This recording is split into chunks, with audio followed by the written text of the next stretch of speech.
দাদা আপনি এই দোকানে কত বছর ধরে খান? আমি এখানে প্রায় আগে তো দোকানটা যখন খোলা থাকতো আমার নেশা ছিল ওই স্বপনদার দোকানের পাশে ওই দুলালদার কচুরি খাবো বলে, তখন এইখানে বসে গরম গরম সোয়াবিনের তরকারি দিয়ে 8টা 10টা কচুরি খেতাম। সেটা কত বছর আগে? ওই কত ধরো না তোমার 2003, 4, 5, 6 সালে এই সময়টা। কত দাম ছিল মনে আছে? তখন মনে হয় 2 টাকা পিস ছিল, 5 টাকায় 10টা খেতাম, 10 টাকায় 5টা খেতাম। তখন 2005 সালে কত দাম ছিল কচুরি জানো? হ্যাঁ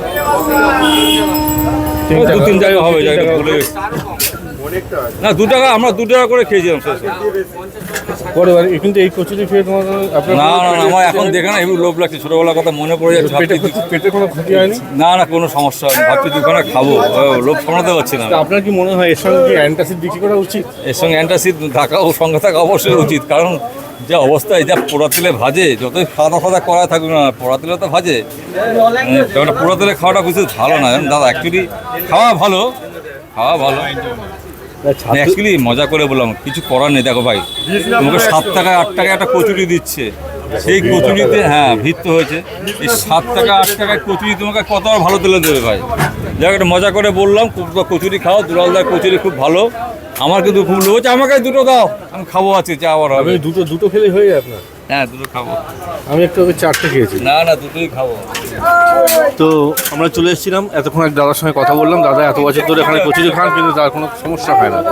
সেটা ভেবেই আমরাও খাবো কচুরি একটু পরেই। তো দুলালদা ছাতুরপুরির দোকানে চলে এসেছিলাম। দোকানটা বলাই হয়নি, দোকানটা শ্যামনগর স্টেশনে 1 নম্বর প্ল্যাটফর্মের ঠিক সামনে। এখানে যখন আমিও ছোটোবেলায় অনেক আসতাম এখানে একটা সমস্যা হয়েছিল একটা সময়, যখন রেলের এই অফিসটা বেড়েছিল, যখন এই রেলের অফিসটা এক্সটেন্ড হওয়ার সময়, তখন এই দোকানগুলোতে রেল থেকে একটা প্রবলেম দিয়েছিল যে এখানে রান্নাবান্না করা যাবে না, সিকিউরিটি পারপাস। তার জন্য এই দোকানের সমস্ত তরকারি কিন্তু তৈরি হয়, কিন্তু এখানে তৈরি হয় না, এদের কারখানা আছে। নিজেই খাচ্ছি, দেখেন পোড়া তেল হলে কি হবে, আমি নিজেও কিন্তু খাচ্ছি, লোক সামলাতে পারলাম না, আপনাদের সঙ্গে মজা করে বললাম। তো যাই হোক, এই তরকারি তৈরি হয় কিন্তু একটা কারখানায় তৈরি হয়। সেখান থেকে কারখানা থেকে এখানে তো এক ভাই আছে, সে বারবার তরকারি সব নিয়ে এসে এখান থেকে পরিবেশন করা হয়। প্রচুর মানুষ দেখতে পাচ্ছি, প্রচুর মানুষ কিন্তু ভরে ভরে খাচ্ছে এখানে। সামনে পাশে একটা পরোটার দোকান আছে, তো পরোটার দোকানের সঙ্গে এই কচুরির দোকানের একটা টেক্কা সবসময় চলে। আমার ছোটোবেলা থেকে একটা চাপা একটা টেনশন চলতে থাকে, কিন্তু সম্পর্ক ভালো দুজনের সঙ্গে। তো এখানে 5-6 জন লোক কাজ করছে কন্টিনিউয়াসলি। এই ছোটো দোকান হলে কী হবে, সকাল 7টা থেকে দোকানটা ওপেন হয়, আর দোকানটা চলে রাত পর্যন্ত, একেবারে চলে, সব সময় কন্টিনিউয়াস খোলা থাকে। প্রচুর মানুষ এই দোকানের কচুরি পরোটা এত ভালোবাসে। প্রথমে কিন্তু কচুরি পাওয়া যেত, লুচি পাওয়া যেত, লুচি যখন পাওয়া যেত, এক্স্যাক্টলি তখন লুচি পাওয়া যেত। পাশে যে পরোটার দোকান আছে সেটাও খুব ফেমাস। প্রচুর মানুষ যারা রানাঘাট, কাঁচরাপাড়া, কল্যাণী এসব জায়গায় যায়, তারা অনেকে আমি শুনেছি, তারা দেখেছি, তারা হচ্ছে 1 নম্বর প্ল্যাটফর্মে নেবে, একটা ট্রেন মিস করে এখানে পরোটা কচুরি খেয়ে তারপর আবার ওঠে। এতটাই ফেমাস শ্যামনগরে, প্রচণ্ড ফেমাস এই দুলালদার ছাতুরপুরি। তো আরেক দাদার সঙ্গে কথা হচ্ছে, আরেক দাদা পেয়ে গেছি। দাদা আপনি কতদিন ধরে এখানে খান? আমি দাদা এই দাদাকে এই দাদা এক্সপিরিয়েন্স আছে দাদা। আচ্ছা দাদা, কতদিন ধরে এখানে খান? আমি যখন কলেজে পড়তাম, 2001-2 সাল হবে, তখন। দাদা আপনার অনেক বয়স তো হয়েছেই, গলা ভেঙে গেছে, দেখতে পাচ্ছেন না? দেখে মনে হয় না আপনাকে? দোকানের সামনে যখনই কলেজে যখন স্টুডেন্ট পড়তে যেতাম, তখন এখান দিয়ে গেলেই লোভ সামলাতে পারতাম না। তা দীর্ঘদিন পরে এখানে আসার পরে এখন আজকেও এসে লোভ সামলাতে পারছি না।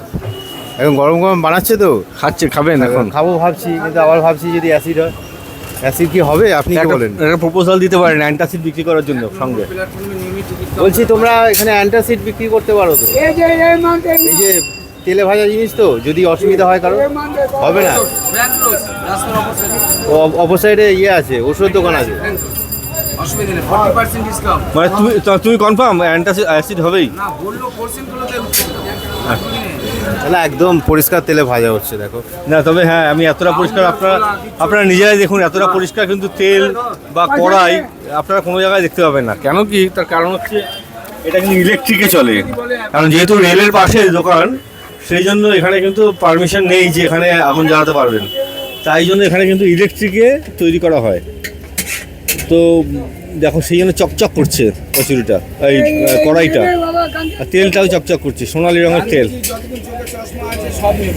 এই ভাই খুব ডায়লগ বাজ করে, এই ভাই জামাই শুনেছি।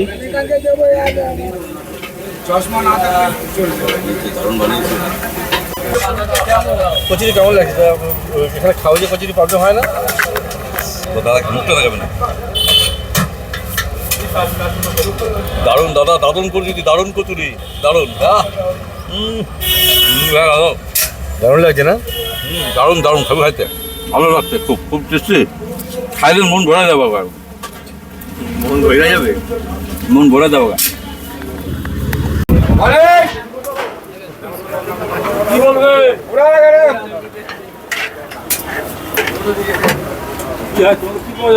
ভাই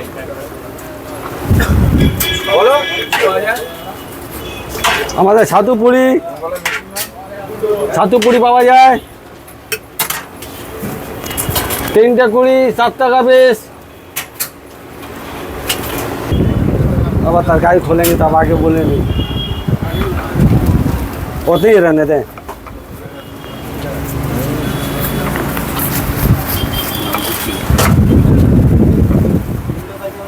हाँ दे रहे हैं। हाँ आइए छड़े।